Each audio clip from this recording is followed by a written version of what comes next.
जिसके लिए मैं क्षमा प्रार्थी हूँ। कान पकड़ के सॉरी बोल रहा हूँ। एक गलती हुई है प्रमोद प्रेमी यादव।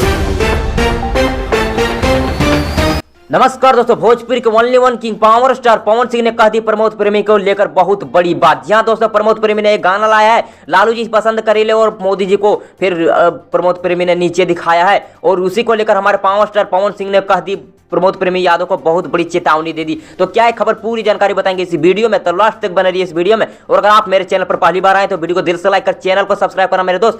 और अगर आप पावर स्टार पवन सिंह के सच्चे वाले फैन है तो वीडियो को दिल से लाइक कर चैनल को सब्सक्राइब करते साथ साथ और अपना कीमती रहा कमेंट में बताना कौन सही है कौन गलत है इसी को लेकर। जी हाँ दोस्तों, पवन सिंह जो हमारे भोजपुरी के किंग है, वो जो बीजेपी के कार्यकर्ता है, प्रचारक भी है, और उन्हीं को लेकर प्रमोद प्रेमी यादव ने गा दी लालू जी पसंद करेले गाना, और मोदी जी को बता दी कि उन्होंने चोली बेचेगा। इसे करके हमारे पवन सिंह को गुस्सा दिला दिया हमारे प्रमोद प्रेमी यादव ने, और उन्हीं को लेकर पवन सिंह हमारे हो गए लाल पीला गुस्से से। और उनको भी प्रमोद प्रेमी को चेतावनी देते साथ साथ कह दी कि तुमको एफआईआर के तहत जेल भी जाना पड़ेगा मेरे दोस्त। और आप लोगों को क्या मानना है नीचे कमेंट में बताएं। बाकी मैं मिलूंगा आप लोगों को एक नई वीडियो में, तब तक जय हिंद जय भोजपुरी।